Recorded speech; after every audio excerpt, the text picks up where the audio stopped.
Lord, salamat sa lakas na ibinigay mo sa araw na ito sa akin. Lord, salamat sa kalakasan na ibinigay mo sa akin sa araw na ito. Salamat sa pagkakataon na ibinigay mo sa akin. Lord, ikaw na din po ang bahala sa aming mga mahal sa buhay. Ilayo mo din po sila sa sakit. Ilayo niyo rin po sila sa anumang uri ng sakit, Panginoon. Itago rin po sila sa inyong protection, Lord. At ang aming bansa, Lord, please protect also our country from another problem. Dahil sa mga nagdaang mga buwan, marami na pong naranasan ng aming bansa ng kung ano-ano mang problema.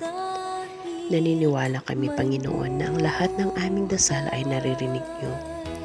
Naniniwala po kami na walang dasal na nasasayang, na ang lahat ay pinakikinggan mo at ibibigay. Patuloy po kaming naniniwala at magtitiwala sa pagmamahal niyo, Panginoon. This is our prayer. In Jesus' name we pray. Amen.